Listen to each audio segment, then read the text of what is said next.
Welcome back. This is a special edition of Modern Business, where our guest host, Zack Fishman, brings us millennials in franchising.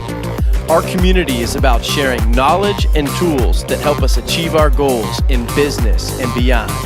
This is Millennial Monthly on Modern Business. Welcome back to Modern Business Podcast, folks. This is Ryan Hicks, and I'm joined today by Mr. Zack Fishman himself from New York. Correct, Zack? Hello. How's it going? Going very good. You were down in Fort Lauderdale last week, and you're up in New York. Not as bitter cold as it is across parts of the rest of the country, but you are up in New York, correct? Yeah, no, I'm up in New York, and I mean, I got to tell you, I got some Snapchats from some folks today in Chicago, and it's negative, I think, 22 today. So thank the good Lord I am not there. It definitely seems a lot worse than it is here. Right. It is snowing like crazy over here, but definitely not negative 22. Yeah, and for the folks listening, today's date's Wednesday, January 30th, so that you can hold us accountable to get this published quickly. But this is the week of the frozen tundra across different parts. I think I was talking with Stan Friedman earlier today, and he said it's 21 degrees in Atlanta. But anyways, weather aside, Zack and I, for the listening audience out there, thought it would be fun to jump on and do a little Millennial Monthly segment where him and I are just talking about millennials and franchising. And really, I thought a good place to start would be just asking you a question, Zack. So you've hosted, I think, 7 or so Millennial Monthly segments. Could you just recap kind of what some of that experience has been like, and also maybe shout out a couple of the guests that you've had on? You've had some really great guests on the show. I've actually learned a lot listening to the segment. And anyways, just give us a quick little recap about what Millennial Monthly is and some of your thoughts on it so far.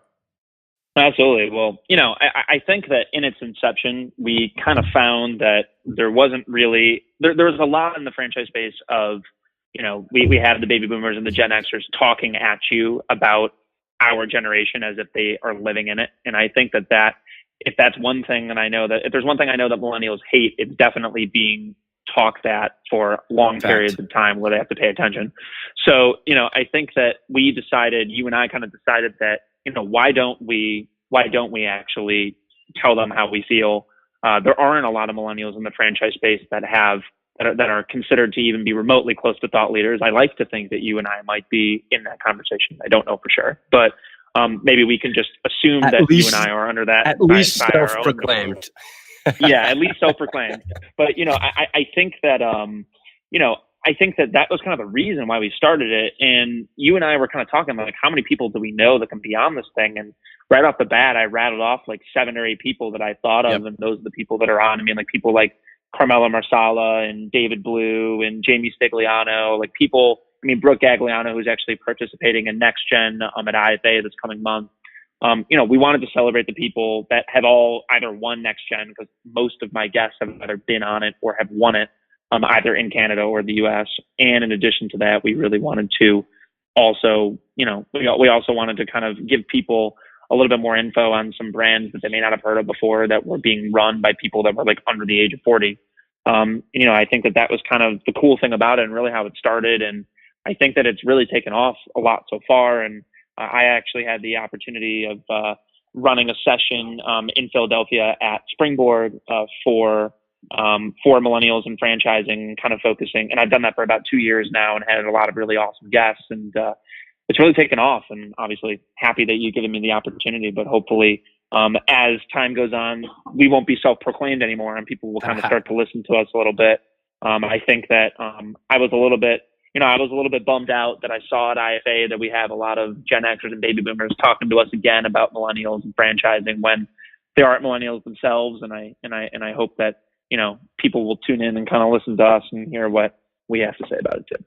Absolutely. You mentioned something in there that I want to be sure that we give a plug on, and I don't know that I'm even prepared with the dates. I can pull it up while we're on here. But you mentioned the Next Gen competition that goes on every year at the International Franchise Association conference, and I think it's on Monday afternoon. There's a reception event, and then on the Monday, Tuesday, I think they're the competition is going on. So for folks that could qualify for this event in the future, what we can do is link in the show notes specifics around what those activities and what's going on this year at the conference. And then also reach out, even if you don't qualify to go apply for this in the coming years, reach out to someone close to you that maybe, or someone that you know. Everybody knows somebody that knows somebody. But just encourage folks to check out Next Gen and franchising. And Zach, do you have any more specifics or anything that you'd like to add to that? Yeah, I mean, I think that the advantages of actually joining Next Gen or kind of keeping your eye on it are pretty clear. I think that the number one thing is that the judges are typically people that have, been around and done this for a really long time. Like last year, for instance, maybe not franchise specific, but business specific, Damon John from Shark Tank was the lead judge. So I mean, like you get to get access to people that you don't typically get to have access to all the time. Like for instance, I know that a lot of folks from Anytime Fitness typically give back quite a bit. Charlie Chase, who's been well known in the space for a number of years, has done a lot of work. Tariq Fareed from Edible Arrangements, just to name a few folks who have been really involved in this for a really, really, really long time. Not to mention that, Next Gen goes on during IFA, and you kind of have the opportunity to, in real time, get in touch with all these people right there because they're at your disposal right there in Vegas. So it just makes your life a lot easier just to get in touch with people quickly. So you learn a lot. And I got to tell you, I think that a lot of these brands, after they actually get into Next Gen, have, Clean Juice, who I just interviewed on Millennial Monthly back in September, they're shooting up, and they're probably got like almost 100 something units in development right now. And they were like zero. They were like zero a year and a half ago. So it's a really, really significant difference. And Next Gen kind of gave them the platform to get a bunch of really great board members and all of that. So it's really made a pretty significant difference for sure. I think that's a really good segue into what we want to talk about kind of in the meat of this. And then we can, we're just going to talk about kind of millennials in general, mindsets, what we care about, et cetera. Because I know this might be beating a drum for some folks, but for marketers and for franchise developers, there's a lot of folks in the workforce and that do not want to be employed for the rest of their lives. And so we just kind of want to get a little bit into the millennial mindset. One thing I did want to mention before we move forward is also David McKinnon, I know is there. He was one of the early contributors to help make the Next Gen. The first. Yeah, I can't believe I forgot him. And shout out to Jennifer Cashel, who I'm also very good friends with. I know that she was kind of originally one of the ones that helped come up with the idea with the folks at the IFA. I think that she was doing some work with either them or with David. I don't know the exact story, but yeah, it's a really great program. And then segueing kind of into how you mentioned with Clean Juice, that's a group that's kind of really tapped into a lot of different things that millennials care about, whether it's from, and for folks listening, if you think about this from an employment perspective, turnover is really, really hard. And it costs, I have some statistics here about how much turnover costs folks annually, costs companies annually. But millennials can be really tough because they do turn over quick. But folks that are employing millennials and really focusing on what they care about tend to do a lot better. I'm trying to find the statistics and I can't. But I just wanted to get your opinion, Zach. What are some of the things that you think that group and other groups that are being very successful, appealing to not only millennials as consumers and as franchisees, but also as employees? What are some of your thoughts on that? Yeah, I mean, I think that one of the things that Clean Juice, for instance, has done a really, really awesome job of is they understand that the franchise space is not going to be super kind to the millennial. The franchise space is not going to really do super well with millennials at the very beginning. They understand that that's a problem. They understand that their brand is very millennial centric. They understand that their brand can be a little bit expensive because raw juice is definitely not going to be the cheapest thing in the world. And so there's kind of a price barrier that they have to deal with too.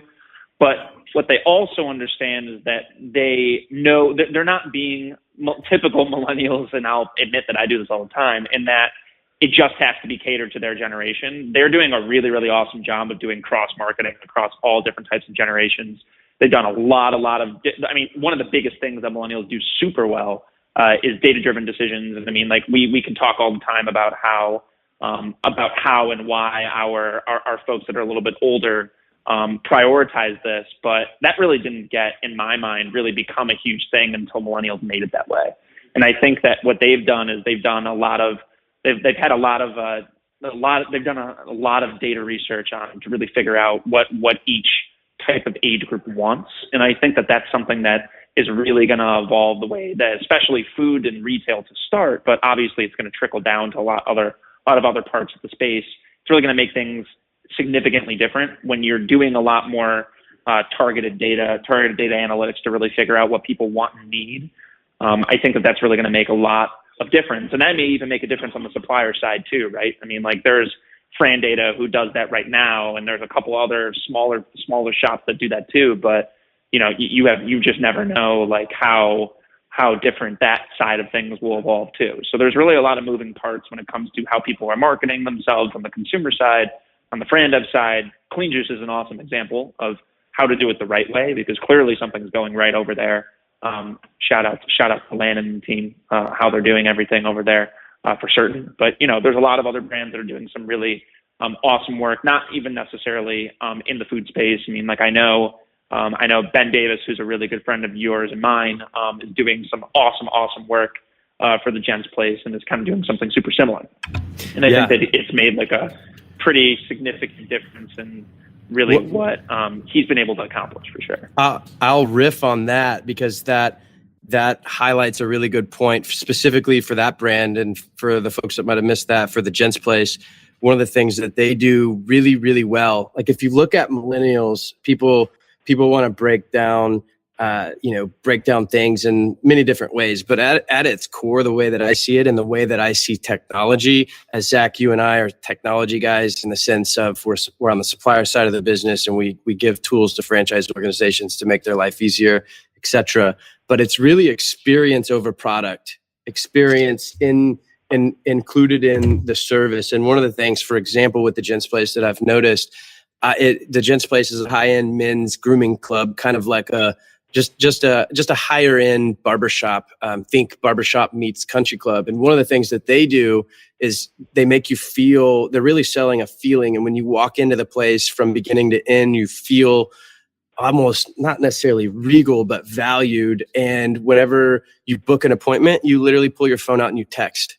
And Zach, I know you know a thing or two about texting from from your side of the business on texting for communication with franchise organizations or really with prospects, et cetera. But I don't think I would have kept my membership if it wasn't so easy to just go boop, boop. And actually last week I was on a call. I was actually running a presentation with a massive brand. They have 3,700 locations. Actually, they're a holding company with multiple brands, and I'm literally running I'm leading a demo / virtual roundtable discussion. And while I'm doing that, I'm texting to set up my appointment because I realized I had clients flying in, the next day. And I was like, oh crap, I look like a chia pet. And so it's really that, I would say that it's that experience over product. And if you look at, for example, like Orange Theory Fitness, it's also, and there's countless different examples, but it's also variety for Orange Theory, for example, variety in membership. And the thought that you don't have to just have a specific membership, that they did offer packages, and they built it around an experience and its focus. And so anyways, those are a couple of the brands that win, quote unquote, consumer facing wise and elsewise with millennials, are the ones that are focused on the experience. And I know that's nothing new, but it's kind of an eye opener for some folks as they kind of scoff a nose at different technologies and think, yeah, that's great. But what are you doing as a brand to make the experience better from end to end, consumer wise and elsewise? So anyways, that's a little bit of a rant. No, totally. And look, man, I mean, I totally agree. I think that the experience is super important. But what I will tell you is I think a lot of brands are going to run into a lot of problems this year. I mean, I think that the economy is not reflective. It's not going to reflect well on how the franchise space will perform I think that this type of economy is definitely going to make life very difficult for franchise development. Executives are going to be making a lot of tough decisions. They're going to have to look at things and say, look, do I want to budget based off of the goal that I would have had last year, knowing that the economy is, very, very uncertain right now? And am I even going to have the money to do all of these technologies, all these technological upgrades that I want? And I think that that's something that you and I constantly struggle with. It's something that all suppliers struggle with is, we're short on money, because that is the franchise space on the supplier side in a nutshell. But what I will say is that I think that one of the really great things about millennials, and I think that we're learning this because we are all, I would say a lot of us, the very vast percentage is in student debt. We understand how to make do with what we have. And I think that that's something that a lot of millennial franchise brands are doing an absolutely awesome job with. I think that Carmelo from SprayNet is probably better than anybody in doing something like that and kind of being able to kind of create an entire process based off of what he has the money to do, which, he's got a pretty decent budget. He's sold out in Canada basically, but we're not talking neighborly budgets. It's a pretty significant difference, but I think that he just has the ability to be nimble and change things and to make things better so quickly, just because he knows what he wants. He knows what he's able to do, and he doesn't take too long to kind of figure it out. I think that that's something, in my opinion, that a lot of brands struggle with. And I think that that kind of goes along with you and me, especially, probably get pretty frustrated. I don't want to speak for you, but I know I do. When you're dealing with a brand that doesn't know what they want, or a legacy brand that's been doing it for a really, really long time, and they think that just because that's how they grew, that they don't have to change. And I think that that's, being nimble and understanding, that you have to change at some point, number one, and number two, that you may not have the money to do everything, and you shouldn't take forever to make that decision just because you think that money is going to grow on trees, because it won't. Yep. I think that that's just kind of two things that I think a lot of the brands that I've spoken to on Millennial Monthly and a lot of the folks that you speak with are really, really good at not doing. I know that Smoothie King is very, very nimble, and when they make decisions, I think that Kevin over there was one of those guys that, he wants it, he's going to have it. If he doesn't want it, he's going to tell you. And I think that those are the type of people that we need more of in this space, because I think it just doesn't happen quite enough. And that's why, and the franchise space always has that stigma of everything takes 3 months longer in the franchise space to happen than anywhere else. And we're 10 years behind the technology, and, we're a victim of that. It's for a reason for some people, unfortunately, as I'm sure you may agree on that. Yeah. Well, there's a lot of stuff that I can riff on from that. And by the way, shout out to Smoothie King, relocated here to Dallas, North Texas. So go Dallas. Nice little plug for my hometown. Let me read a couple of stats, because this is just in general. I think this is probably not news to anybody, but there are 83.1 as of now, and some studies, are a little bit different. I think millennials is between, I'm going off the top of my head here, but between 82 and 96, I think is kind of the rough cutoff. There's different folks segment it differently, but I think there's around 84 million millennials. And what was the statistic that I'm looking? So millennials became the largest generation in the workforce in 2016. 75% of the workforce projected will be millennials by 2030. So folks kind of with this psychology of the millennial world, 75% by 2030. That's pretty significant. You can't ignore them, because that's also a big segment of the consumer world. And then the Generation Z to follow, the true, I call them the true digital natives, because they're like my nephew. I go to dinner with him, or whenever I see him, he's got his head buried in a YouTube, and that's very, very common for that age world. So millennial was kind of on the cusp of, we, like me specifically, I was not born with in the internet first world, but I was pretty young as it occurred and as it happened. So I think in 2001, I don't know what I was probably 11, 12. I was, can Ryan do math? 13 years old in 2001. But anyways, 34% have are bachelor degree educated, and 88% live in a metro area. So those are just some statistics. One thing that I found interesting that I want your feedback on, Zach. Oh, it says only 3, and this was actually super surprising to me. And this was based on work, a survey done. I think it was with the Pew Research Center, but only 3% of millennials work in the gig economy. Did you know that? No, I didn't. Really? Yeah, we're gonna fact check that. I'm gonna actually link to where I pulled this, but I thought that was wild. Some of the other statistics, top priorities when millennials surveyed for top priorities when looking for a job are number 1, money. I guess that's probably always what folks are looking for. That's 92%. Security, holidays / time off, great people, and flexible working. And so I think we could get into a lot of points when we're talking about like what millennials care about, but those are just some statistics that I wanted to spew out. Not that folks didn't know them, but we can link to all of those in the show notes. Yeah, I mean, the first thing that strikes me is, I'm not shocked, is the fact that that you're seeing that people prioritize culture and they prioritize flexible working hours and they prioritize holidays and things like that. I mean, that's like, these are things that we consistently talk about all the time on Millennial Monthly, and we also talk about it at my springboard session and all that. We talk about that every year, and people are for some reason mystified that this is the case because, I mean, baby boomers are consistently known as being the ones that crave security more than anything else, and that is the majority of, like, I would say the majority of the high-level executives in the franchise space are definitely of the baby boomer generation. And the Gen Xer generation are, they're more independent. It's more all about money and things like that. And I think that is probably evidenced in the amount of times that you see a franchise development guy franchise development man or woman end up in a different spot every time that you talk to them. You feel like they're in a different place. It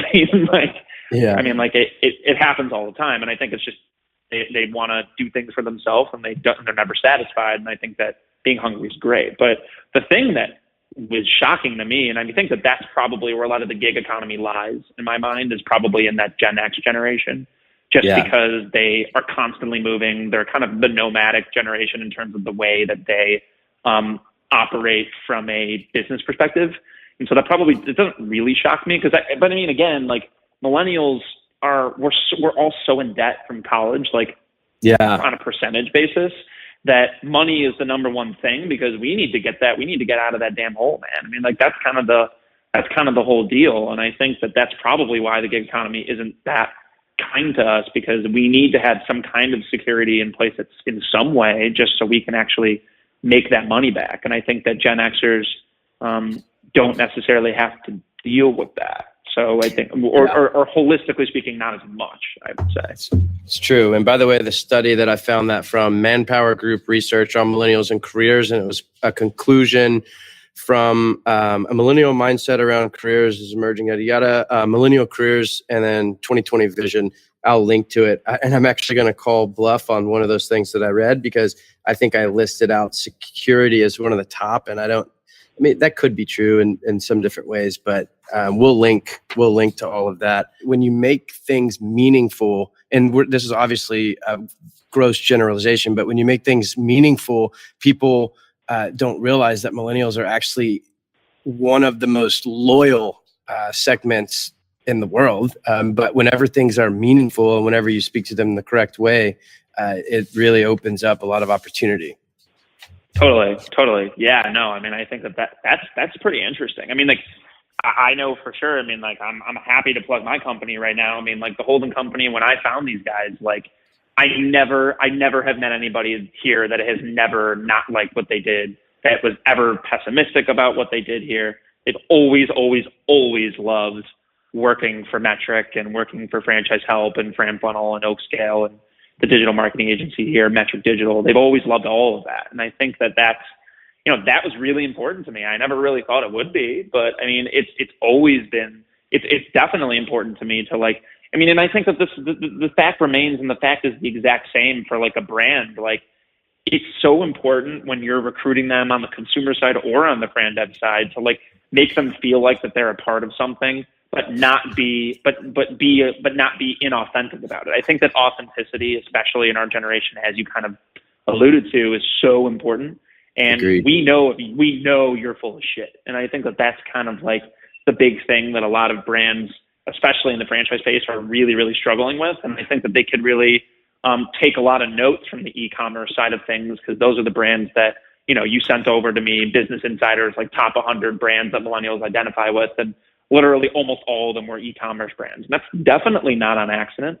I just think that they're all try to be very authentic in the way that they're talking to people. It's kind of down to brass tacks, all that.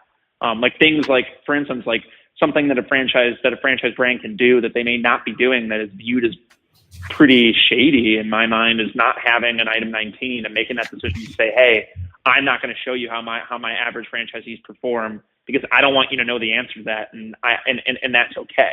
I'm probably putting words in somebody's mouth per se, but that, in my opinion, I mean, I think that makes, and every lawyer out there is probably like giving me high fives right now. But I mean, you know, having an item 19 is, in my opinion, like super important because that allows you to be really, really authentic.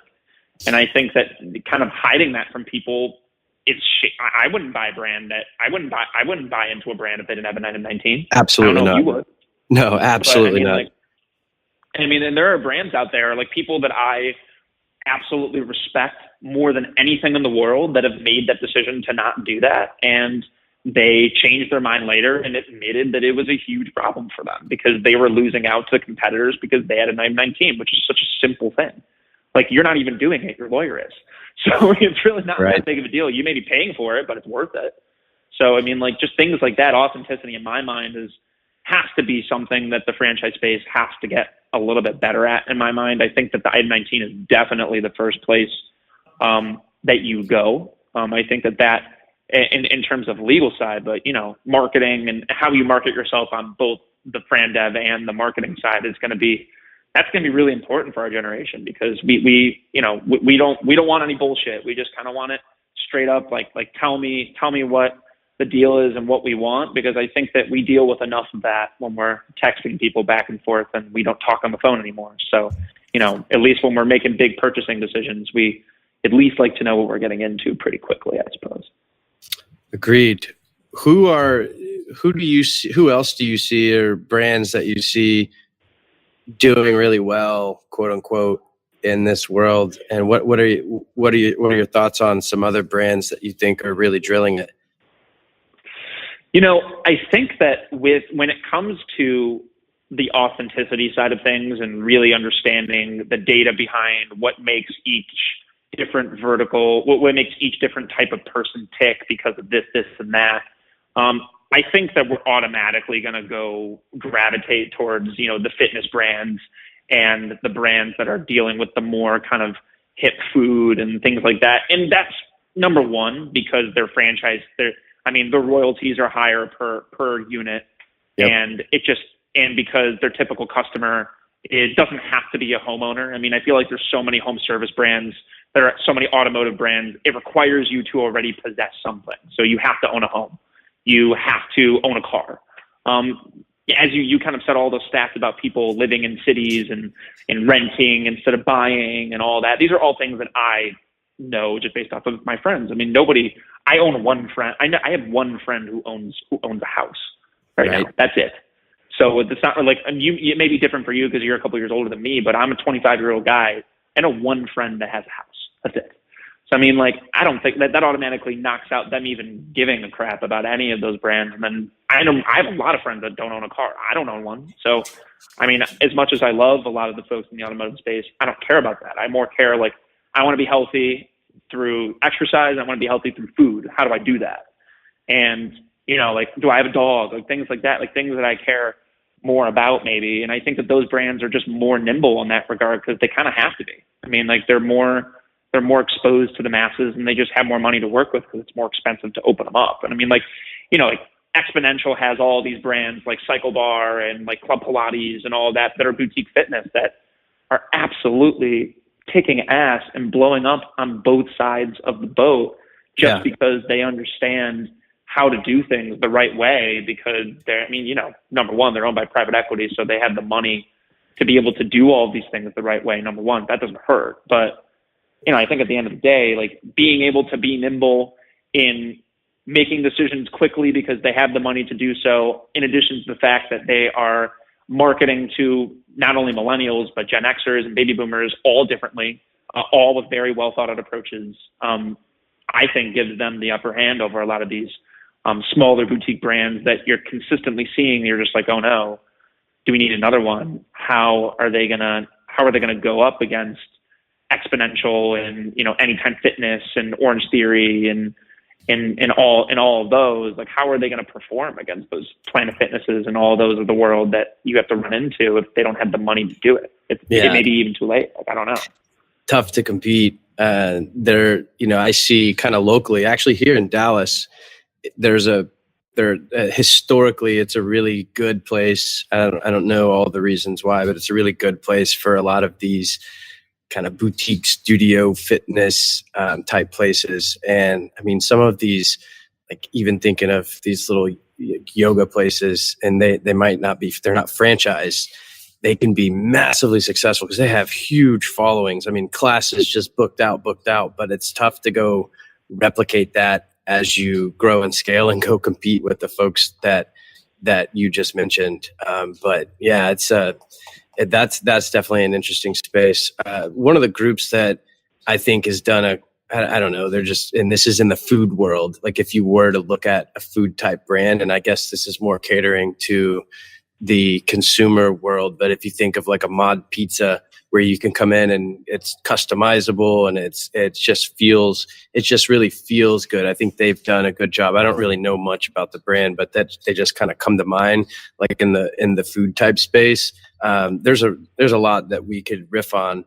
But are there any other topics that you think we should hit on before we wrap it up? I don't want to go too long for the guests out here. I feel like we've got a couple of commutes that will be ending relatively soon, but anything else that you, off the top of mind, that you want to riff on? Honestly, I mean, I think that the idea, like something that I think that you and I kind of discussed that offline that I think really should be addressed, is the idea behind, like, everybody's freaking out. Is something Amazon proof or is it not? You know, I mean, like, and that isn't necessarily home service. It's not necessarily food. It's, I mean, the first thing you jump to is like, where do you buy? Like, when you want to go buy something in a store, like when you need to buy something, where do you go? Yeah. I mean, our generation is going to say Amazon now, most likely. I mean, the generations older may even say Amazon too. So, I mean, like, What does that mean for all of these retail brands that, you know, all these huge big box stores are closing? What does that mean for like all these brands that hang their hats on selling things in retail stores and things of that nature? You know, like, I love the folks over at Big Frog. I love the folks over at a bunch of other brands that are retail that I can't necessarily think of at the moment. But, you know, like, what does that mean for them? Like, what, like, does that mean that that probably means innovation, number one, but number two, what does that mean for them on the franchise development side of things? Are people even going to want to buy those anymore? Like, I don't know. I mean, I think that you kind of have to assume that our generation's probably not going to have the same type of cash flow that generations before us had, because again, that college debt that we're running into here, I have to think that we're probably not going to be buying as expensive of brands as folks were in the past. Like, the capital is just going to be, I mean, there's going to be less capital to go around, I think, in my mind. So I feel like that home-based brands are going to make a pretty big jump here. What do you think about that? I think that you brought up a lot of very valid points. I mean, especially as we probably, you know, if we come into any type of macroeconomic headwinds, you've got a huge portion. I said earlier, 34% of quote unquote millennials are college educated with a bachelor's degree, and a big portion of those folks take out student loans.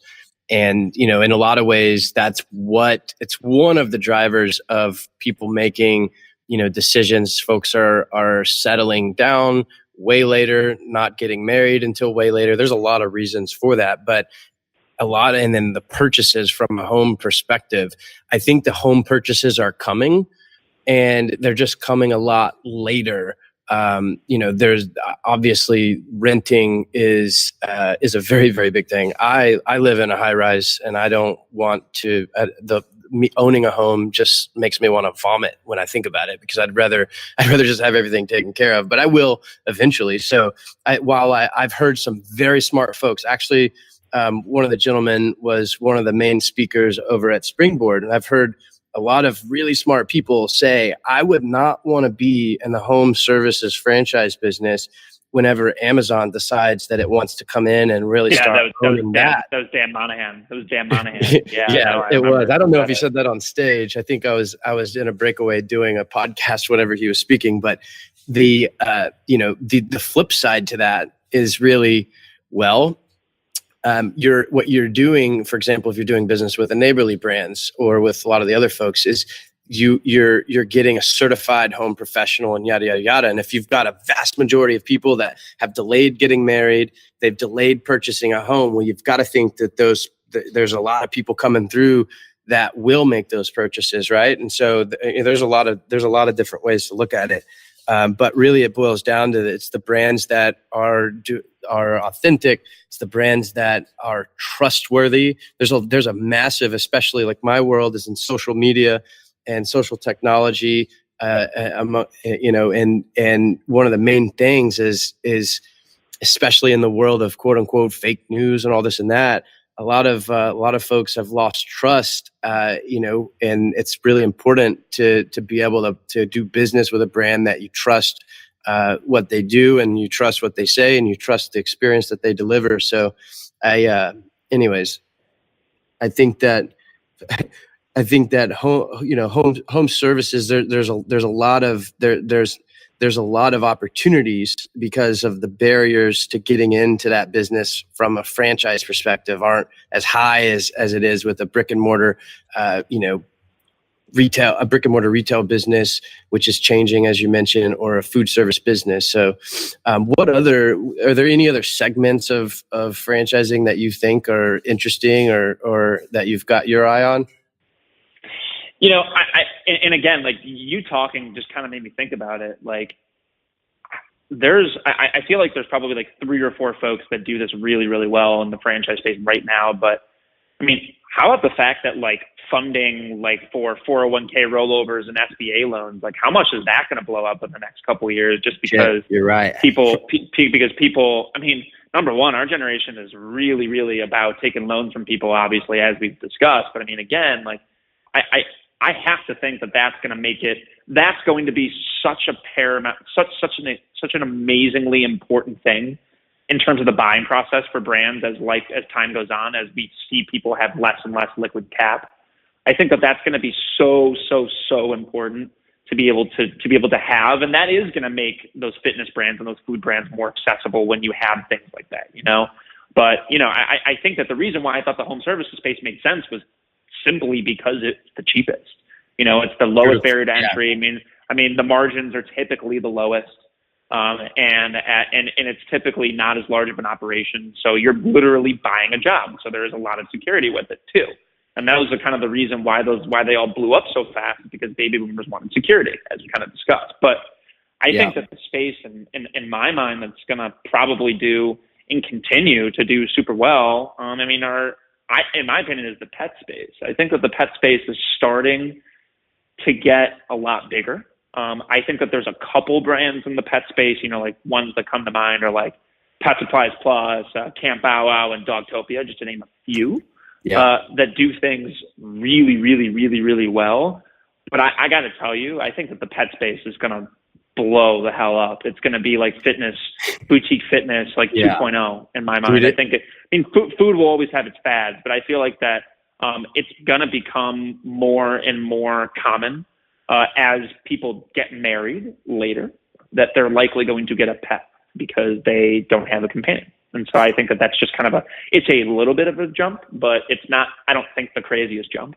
Well, that's interesting, because I can't help but notice if you overlay, also think of it this way, if you overlay the knowledge that people our age are getting married later or not getting married, etc., what do you do to replace that? You get a dog.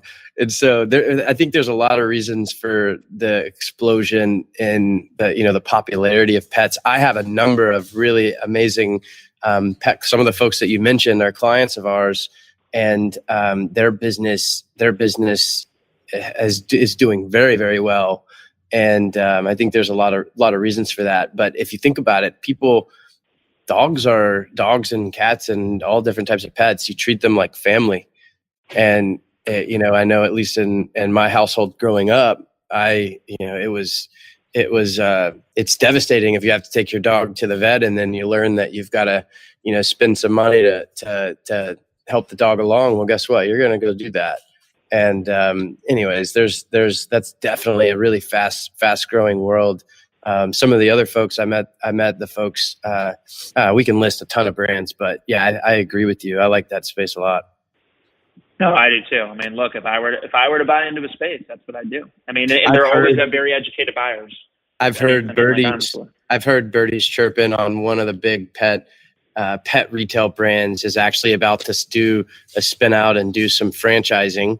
And it's a brand that everyone knows. I think that's interesting. I don't know if it's actually going to happen, but there's traditionally non-franchise big box pet groups are going to turn to franchising to help, because it's really about, at the end of the day, you have a replicatable business, and it's all about finding people that can, and entrepreneurially minded folks. And I don't say entrepreneurs. A lot of times people joke entrepreneurs do not make the best franchisees.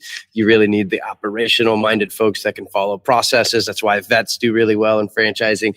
But if you think about it, it's all about that local connection. Like I think back to my first business that I ran was actually a local, it was a little lawn business. And I had a street of duplexes in 3 yards, and I got every single one of my accounts from the first guy that I put the flyer on his door. And that was I had put myself through college with that. Right. But anyways, like looking at, for example, the pet space, I know some non-franchise groups that are likely going to start franchising the services side of different service aspects of the business. And anyways, it's just interesting. No, it's definitely interesting. I mean, I could talk about the pet space all day. I mean, I was just talking to my buddy Trevor from Camp Bow Wow over in Fort Lauderdale. And he's telling me, he's like, look, man, like these people, they walk into the show, and we may not get like absurd amounts of traffic, but when we get traffic, they're here for us and nobody else. And I think that's kind of the cool thing, I mean, like if you have a pet and you love pets and you want your job all day long to be featured around those pets, then I mean, there's really a couple of them in the space that kick ass at it, And I think that's kind of where I see, and I think it's Amazon proof too. I don't think that Amazon's really going to get into dog boarding and all that stuff in the same way that they will for, fixing glass doors and things like that. I think it's just going to be different. Well, if that gives me the last idea as we segment to close. IFA is coming up the 24th through the 27th. That's February. It's going to be at Mandalay Bay in Las Vegas. If you're not registered, get you and your team. Bring your team to the conference, because that's where a lot of education happens. But maybe, Zach, I should check and see if I can bring a dog or some pets to maybe bring a mascot to the booth. Maybe that'll draw some folks to come visit the booth. Yeah, you already have a hard enough time getting people actually on the floor. I mean, I think that'll, they have, oh, woe is me, they got to talk to suppliers. So I mean, I think that it'll definitely be good to actually get some people in there. That may be a good way. I mean, I'm happy to see if I can phone back to Sherry Fishman over there and see if I can bring my pup from home. I think that'll only help. Right. What kind of dog what kind of pup do you have? Cockapoo. I mean, God, I wish I could show a picture right now to everybody. The cutest dog. Don't argue with me. Full stop, cutest dog. Nobody's arguing. Love it. Well, Zach, it's been a lot of fun. Let's do it again soon. Any parting words? Where can folks find you to do business with you? Yeah. So if you guys are interested in kind of learning more about just generally my opinions, I'm sure you probably already heard enough of those. But if you want to reach me, feel free to email me over at FranFunnel. So Zack, so ZACK at franfunnel.com. feel free to check us out online at franpaulo.com as well if you guys have questions about what we do. And of course, if you're talking to Ryan, you already know Ryan, and vice versa. If you're talking to me and want to learn more about Ryan, just let me know. And I grew up in this space, as Ryan alluded to. So if it's not texting or social media management that you want, then I'm happy to help you find whatever you need. And Ryan, I think I can speak for you. You were happy to do the same. So absolutely. Thank you, Zach. And thanks everybody for listening. Be sure to follow us on social, and we will chat next time. Cheers.